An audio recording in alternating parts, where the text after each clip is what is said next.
Hello दोस्तों, free classes पर आप सभी का फिर से स्वागत है। आज हम एनसीईआरटी क्लास 10th के अध्याय 8 अनुवांशिकता के बारे में पढ़ेंगे।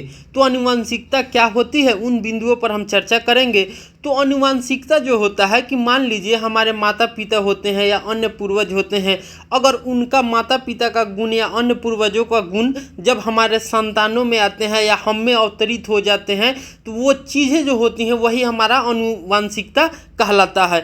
तो गुणों का संचरण जो होता है, पैतृक लक्षणों का संचरण, गुणों का संचरण, ये सभी जो होते हैं वो अनुवांशिकता आता है, जिसे अंग्रेजी में हम लोग हेरिडिटी बोलते हैं। क्या बोलते हैं? अंग्रेजी में हम लोग हेरिडिटी बोलते हैं। और जिसके द्वारा हम लोग इसका अनुवांशिकता का अध्ययन करते हैं उसे हम लोग अंग्रेजी में जेनेटिक्स बोलते हैं। क्या बोलते हैं? अंग्रेजी में हम लोग जेनेटिक्स बोलते हैं। तो आसान भाषा में हम समझ सकते हैं कि जब हमारे अंदर पैतृक लक्षणों का संचरण होता है वह अनुवांशिकता कहलाती है। अगर इसी तरह के जुड़े हुए और भी अध्यायों को आपको देखना हो तो आप हमारे यूट्यूब चैनल फ्री क्लासेस 504 को सब्सक्राइब कर सकते हैं और वहाँ पे सभी विषयों के प्लेलिस्ट बने हैं, जाकर आप देख सकते हैं। अगर आपको वीडियो अच्छा लगेंगे तो please like, subscribe and share भी कर दीजिएगा।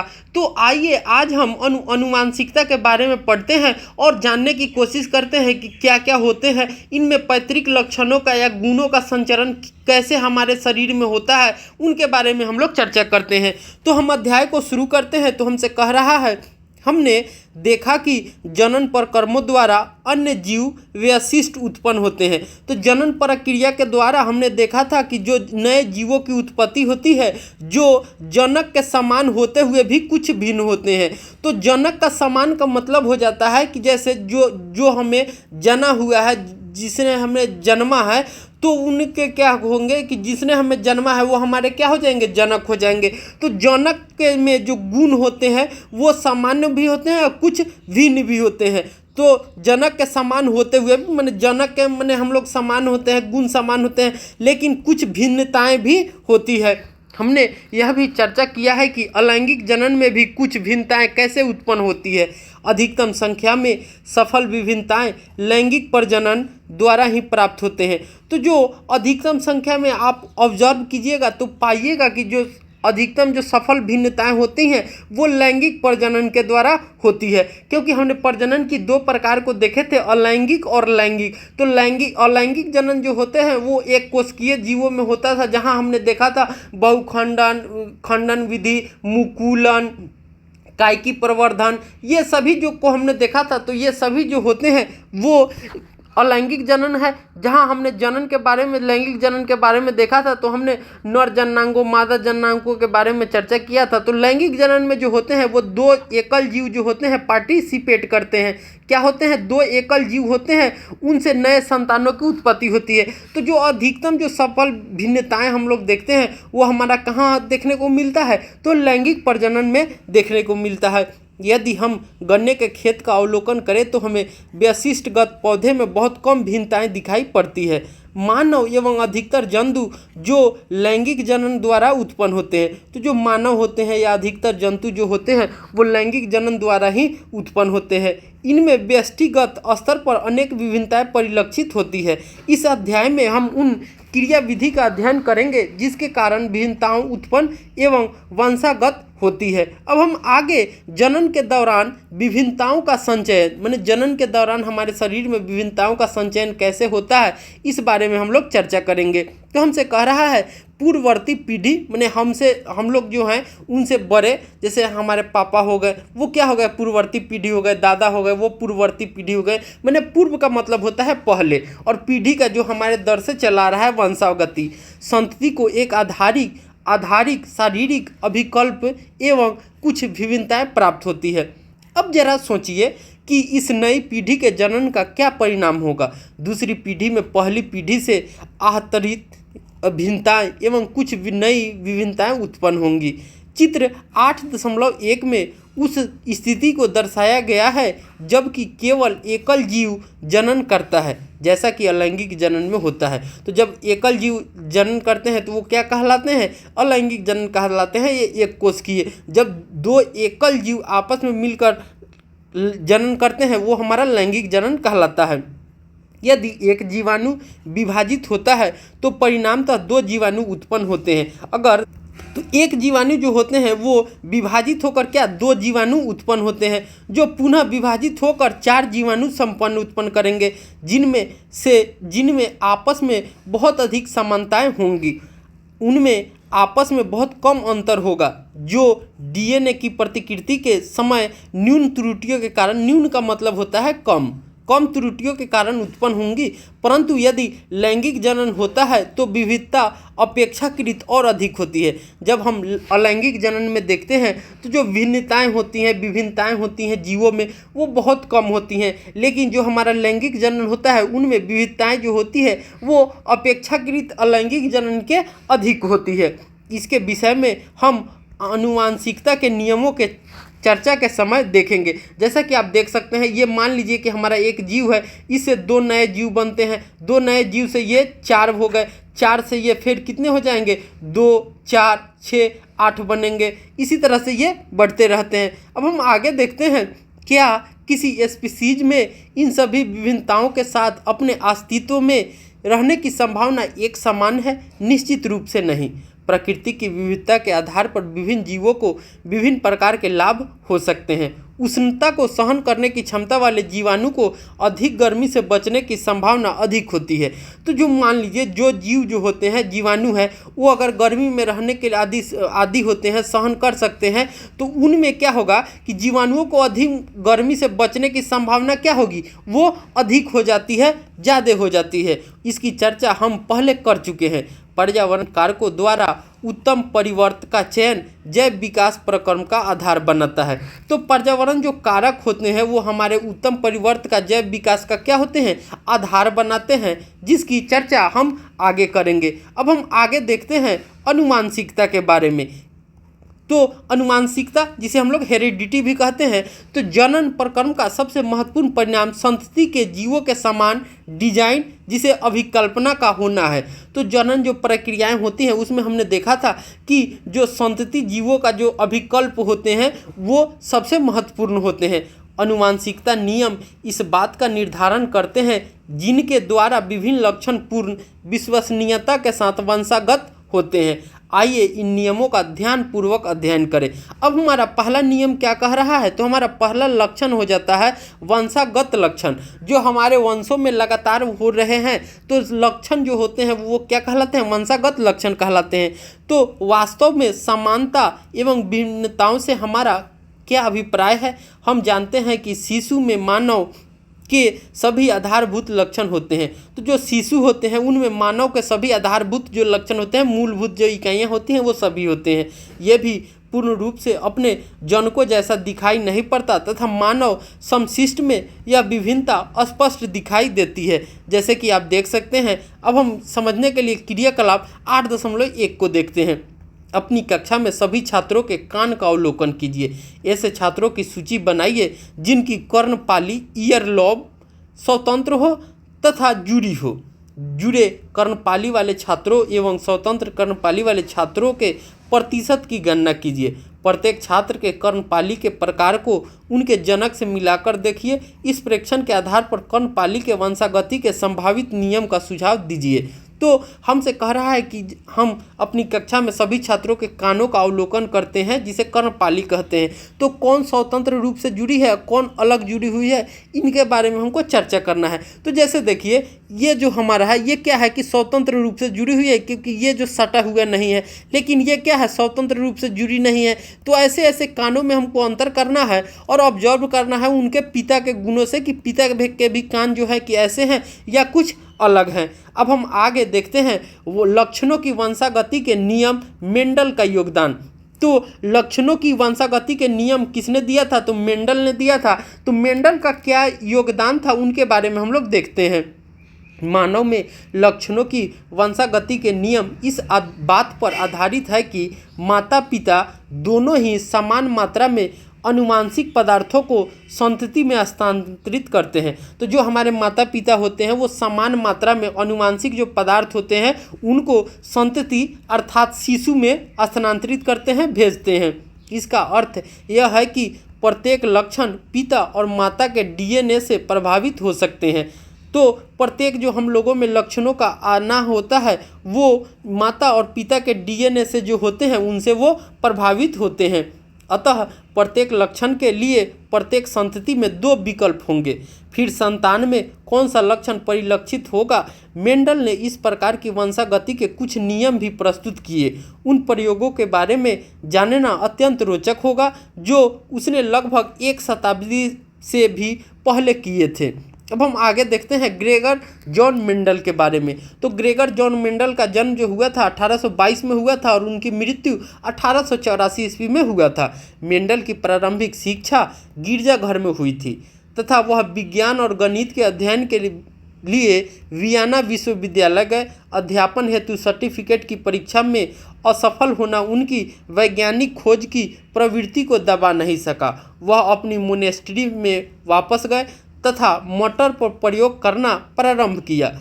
उनसे पहले भी बहुत से वैज्ञानिकों ने मटर एवं अन्य जीवों के वंशागत गुणों का अध्ययन किया था, परंतु मेंडल ने अपने विज्ञान एवं गणितीय ज्ञान को सम्मिश्रित किया। वह पहले वैज्ञानिक थे जिन्होंने अब प्रत्येक पीढ़ी के एक एक पौधे द्वारा प्रदर्शित लक्षणों का रिकॉर्ड रखा तथा गणना की। इससे उन्हें वंशागत नियमों के प्रतिपादन में सहायता मिली। तो कभी भी आपसे क्वेश्चन भी पूछ सकता है कि वंशागत जो नियम होते हैं उसका प्रतिपादन किसने किया था, तो आप कहिएगा ग्रेगर जॉन मेंडल साहब ने। मेंडल ने मटर के पौधे में के अनेक विस्पयार्सी या विकल्पी लक्षणों का अध्ययन किया जो स्थूल रूप से दिखाई देते हैं, परंतु उदाहरणतः गोल झुर्रीदार बीज, लंबे बौने पौधे, सफ़ेद बैगनी फूल इत्यादि। उसने विभिन्न लक्षणों वाले मटर के पौधों को लिया, जैसे कि लंबे पौधे और बौने पौधे। तो उन्होंने ग्रेगर मेंडल साहब ने 2 पौधे को लिया, एक लंबे पौधे को और एक बौने पौधे को। किसका? तो मटर का। इससे प्राप्त संतति में लंबे एवं बौने पौधे के प्रदर्शित प्रतिशत की गणना की। प्रथम संतति पीढ़ी अथवा F1 में कोई पौधा बीज की ऊंचाई का नहीं था, सभी पौधे लंबे थे। इसका अर्थ था कि 2 लक्षणों में से केवल एक पैतृक जनकीय लक्षण ही दिखाई देता है, उन दोनों का मिश्रित प्रभाव दृष्टिगोचर नहीं होता। तो अगला प्रश्न था कि क्या F1 पीढ़ी के पौधे अपने पैतृक लंबे पौधे से पूर्ण रूप से समान थे? मेंडल ने अपने प्रयोगों में दोनों प्रकार के पैतृक पौधे F1 पीढ़ी के पौधे को स्वपरागण द्वारा उगाया। पैतृक पीढ़ी के पौधे से प्राप्त सभी संतति भी लंबे पौधे की थी, परंतु F1 पीढ़ी के लंबे पौधे की दूसरी पीढ़ी अर्थात F2 पीढ़ी के सभी पौधे लंबे नहीं थे, वरन उनमें से 1/4 संतति बौने पौधे थे। यह इंगित करता है F1 पौधे द्वारा लंबाई एवं बौने दोनों विशेषकों की वंशानुगति हुई, परंतु केवल लंबाई वाला लक्षण ही व्यक्त हो पाया। अतः लैंगिक जनन द्वारा उत्पन्न होने वाले जीवों में किसी भी लक्षण की 2 प्रतिकृतियाँ की प्रतिकृतियाँ का मतलब हो जाता है स्वरूप, जैसे हम जैसा ही वंशानुगति होती है। ये दोनों एक समान हो सकते हैं अथवा भिन्न हो सकते हैं, जो उनके जनक पर निर्भर करता है। इस परिकल्पना के आधार पर वंशानुगति तैयार किया गया। एक पैटर्न 8.3 में दर्शाया गया है। जैसा कि आप देख सकते हैं 8.3 में हमारा एक पैटर्न दिखाया गया है। तो यहाँ ये हमारा क्या है, F1 पौधे हैं जो लंबे हैं, और ये क्या है, हमारा F2 पौधे हैं जो बौने हैं। ये क्या है, F2 पौधे हैं जो बौने हैं। तो जब इन्होंने F1 को जब संतति कराया तो लंबे पौधे और बौने पौधे दोनों हुए। जब इन्होंने देखे तो जब F1 को कराया तो हमेशा जो होता है कि लंबा पौधा गुना बौना पौधा, तो इन्होंने हमेशा पाया कि अधिकांशतः जो होते हैं कि पौधे लंबे होते हैं। लेकिन जब बौने को कराया तो इन्होंने देखा कि अधिकांश जो पौधे हैं वो क्या है, बौने होते हैं। अब हम आगे देखते हैं क्रियाकलाप 8.1 को। चित्र 8.3 में हम कौन सा प्रयोग करते हैं जिससे यह सुनिश्चित होता है कि F2 पीढ़ी में वास्तव में कैपिटल T स्मॉल t तथा स्मॉल t का संयोजन 1:2:1 में प्राप्त होता है।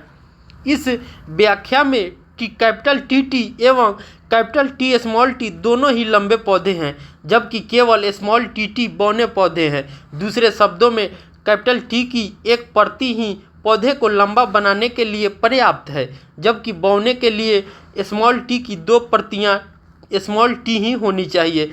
टी जैसे लक्षण प्रभावी लक्षण कहलाते हैं। तो कैपिटल टी जैसे जो लक्षण है वो प्रभावी लक्षण कहलाते हैं। कह रहे हैं कि जैसे हमने एक लंबा पौधा लिया तो उसमें क्या देख रहे हैं कि कैपिटल टी है या स्मॉल टी है, तो दोनों में जो हो रहे हैं लंबे पौधे हो रहे हैं, जबकि दोनों छोटे टी को ले रहे हैं तो क्या होते हैं, बौने पौधे होते हैं। दूसरे शब्दों में इसे समझ सकते हैं कि टी की एक प्रति ही पौधे को लंबा बनाने के लिए पर्याप्त है। तो कैपिटल टी का जो एक प्रति है वही पौधे को लंबे बनाने के लिए पर्याप्त है, जबकि बौने पौधे के लिए स्मॉल टी की दो प्रतियां लेनी होगी, दो स्वरूप हमको लेना पड़ता है, जबकि लक्षण स्मॉल टी की तरह व्यवहार करते हैं, अप्रभावी कहलाते हैं। तो जो कैपिटल टी है उनके लक्षण को हम लोग प्रभावी लक्षण कहलाते हैं, क्योंकि एक प्रतियां ही काफ़ी होती है। लेकिन जो लक्षण स्मॉल टी की तरह है तो वो क्या होंगे, अप्रभावी होंगे, क्योंकि उनके लिए हमको दो प्रतियां चाहिए। चित्र 8.4 में कौन सा लक्षण प्रभावी तथा कौन सा लक्षण अप्रभावी है। क्या होता है जब मटर के पौधे में एक विकल्पी जोड़े के स्थान पर दो विकल्पी जोड़ों का अध्ययन करने के लिए संकरण कराया जाए। गोल बीज वाले लंबे पौधे यदि झुर्रीदार बीजों वाले बौने पौधे से संकरण कराया जाए तो प्राप्त संतति कैसी होगी। F1 पीढ़ी के सभी पौधे लंबे एवं गोल बीज वाले होंगे, अतः लंबाई तथा गोल बीज प्रभावी लक्षण है। तो लंबाई और जो गोल बीज होना ये क्या है, तो ये प्रभावी लक्षण है। परंतु क्या होता है जब F1 संतति के स्वनिषेचन से F2 पीढ़ी की संतति प्राप्त होती है। मेंडल द्वारा किए गए पहले प्रयोग के आधार पर हम कह सकते हैं कि F2 संतति के कुछ पौधे गोल बीज वाले लंबे पौधे होंगे तथा कुछ झुर्रीदार बीज वाले बौने पौधे होंगे, परंतु F2 की संतति के कुछ पौधे नए संयोजन प्रदर्शित करेंगे। उनसे कुछ पौधे लंबे परंतु कुछ झुर्रीदार बीज तथा कुछ पौधे बौने परंतु गोल बीज वाले होंगे।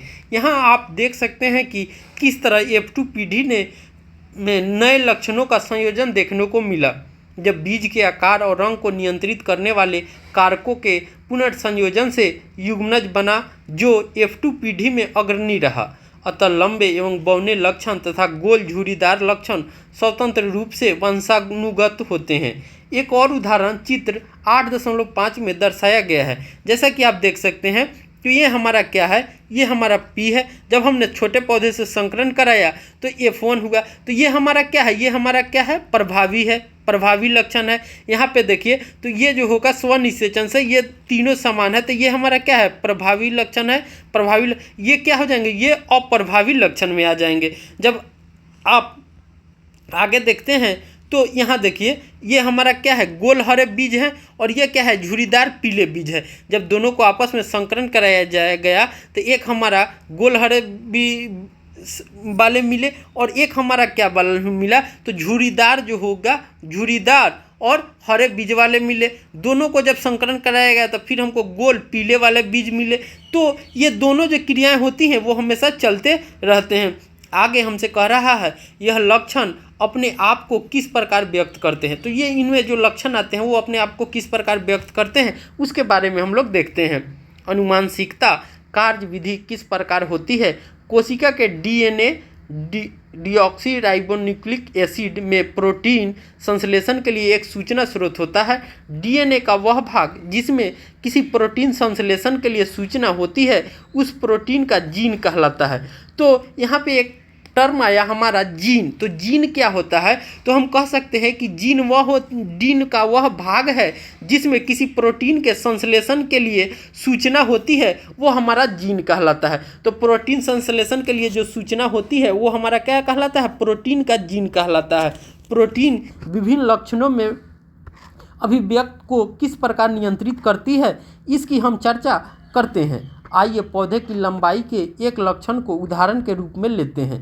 हम जानते हैं कि पौधे में कुछ हार्मोन होते हैं जो लंबाई नियंत्रण करते हैं। तो हमने देखा था कि जो हमारे कुछ पौधे होते हैं उनमें हार्मोन होते हैं जो लंबाई नियंत्रण करते हैं, जिसे हम लोग क्या कहा था, वृद्धि हार्मोन कहते हैं। क्या कहते हैं? वृद्धि हार्मोन कहते हैं। अतः किसी पौधे की लंबाई पौधे में उपस्थित उस हार्मोन की मात्रा पर निर्भर करती है।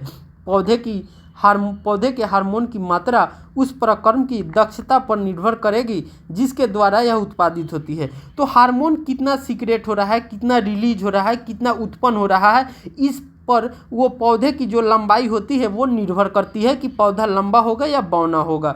एंजाइम इस प्रकर्म के लिए महत्वपूर्ण होते हैं और एंजाइम जो होते हैं इस भाग में पार्टिसिपेट करते हैं और महत्वपूर्ण जो होते हैं उसकी इकाई भी होती हैं।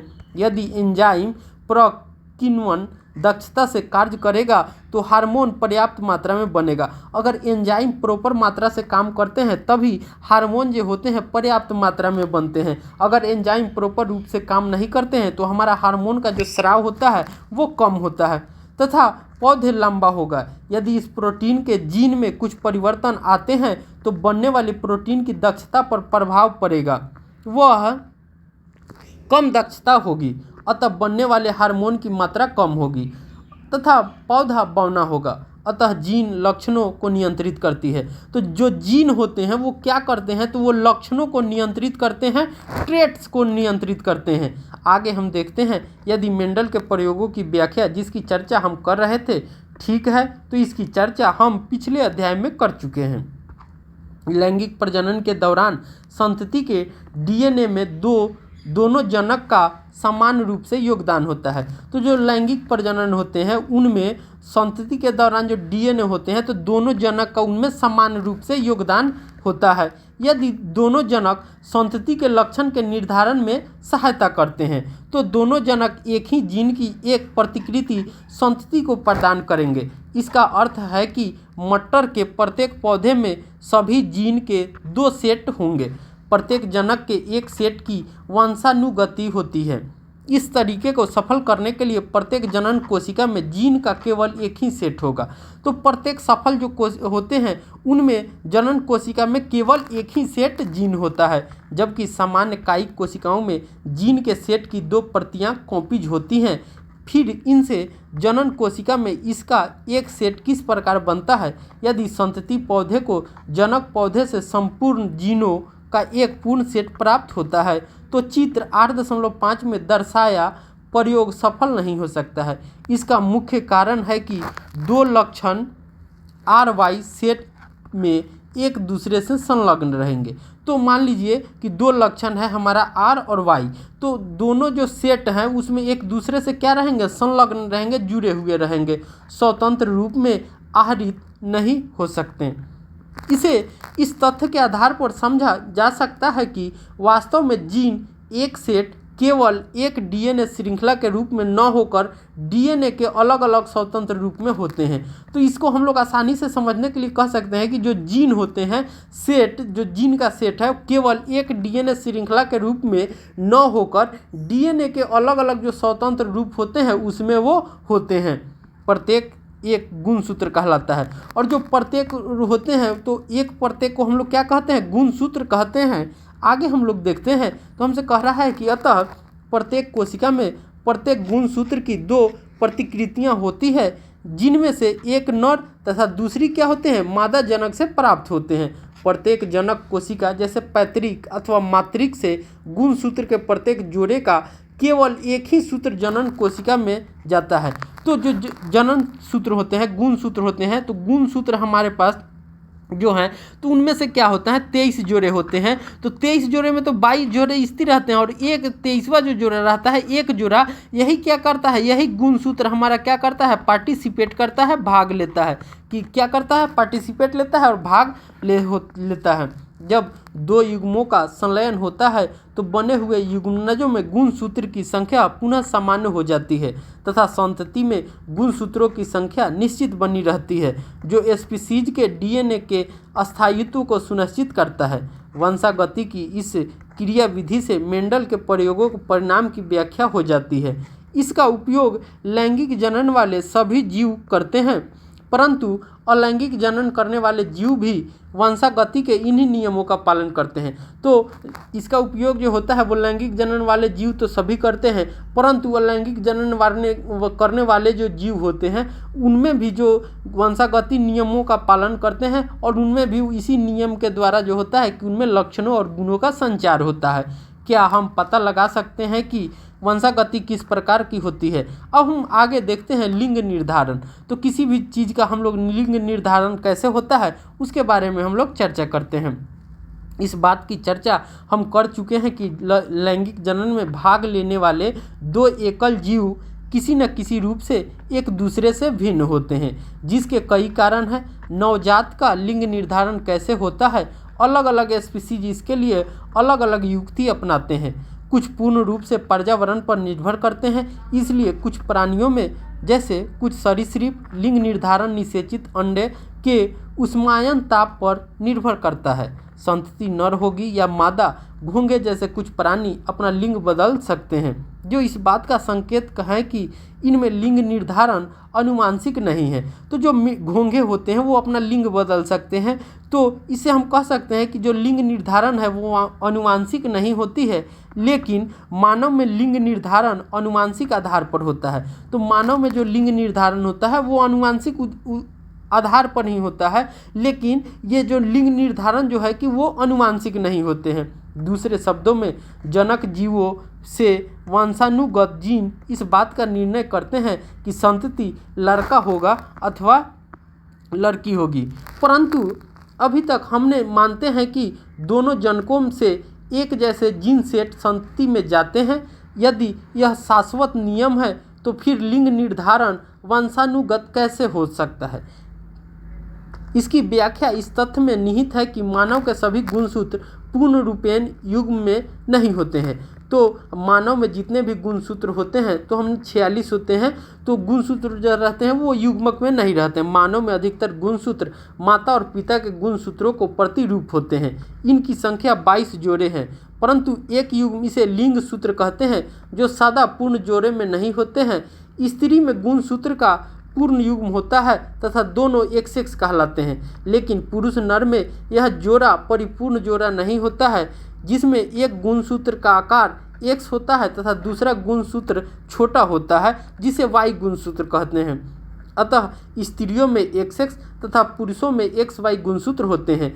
क्या अब हम XY का वंशानुगत पैटर्न पता कर सकते हैं, जैसा कि चित्र 8.6 में दर्शाया गया है? सामान्यतः आधा बच्चे लड़के एवं आधे लड़की हो सकते हैं। सभी बच्चे, चाहे वह लड़का हो अथवा लड़की, अपनी माता से X गुणसूत्र प्राप्त करते हैं। तब बच्चों का लिंग निर्धारण इस बात पर निर्भर करता है कि उन्हें अपने पिता से किस प्रकार का गुणसूत्र प्राप्त हुआ है। जिस बच्चे को अपने पिता से X गुणसूत्र वंशानुगत हुआ है वह लड़की है, जिसे पिता से Y गुणसूत्र वंशानुगत होता है वह क्या है? तो वह लड़का होता है। अब हम चित्र 8.6 का देखिए तो मानव में लिंग निर्धारण। तो ये मान लीजिए कोई संतति है, तो ये संतति जैसे माता पिता हैं संतति के, तो जो नर होते हैं उनमें X और Y जो होते हैं गुणसूत्र होते हैं, और जो मादा होती है उनमें एक से X गुणसूत्र होते हैं। तो जब ये दोनों युग्मक करते हैं तो इनका मान लीजिए इनका X और नर मादा में XX होते हैं, तो मादा का X और नर का Y युग्मक आपस में मिलते हैं और युग्मनज करते हैं, तो हमारा क्या बना लेते हैं? XY बना लेते हैं। क्या बना लेते हैं? ये XY बना लेते हैं। अगर इनमें देखा जाए तो जब XY आपस में मिलते हैं तो क्या बनाते हैं? XY बनाते हैं, और XX मिलते हैं तो क्या बनाते हैं? मादा बनाते हैं। तो देख सकते हैं कि युग्मक अगर X और Y ये क्या है, तो ये हमारा क्या है? शुक्राणु है। तो शुक्राणु में हमेशा क्या क्या होते हैं? नर में तो X और Y होते हैं, X और Y होते हैं। मादा में हमेशा जो रहते हैं कि X होते हैं। तो अगर ये X जो है कि अगर मादा के X से संलयन करता है, युग्म करता है, तो हमारा युग्मनज क्या बनता है? XX बनता है। अगर जो नर होते हैं उनका युग्मक वाई गुणसूत्र अगर मादा के एक्स एक्स से अभिक्रिया करते हैं तो क्या बनता है हमारा एक्स वाई बनता है। तो एक्स एक्स होंगे तो वो मादा होंगी, संतति क्या होगा मादा होगा, या हम लोग लड़की कह सकते हैं, क्या होगा लड़की होगा।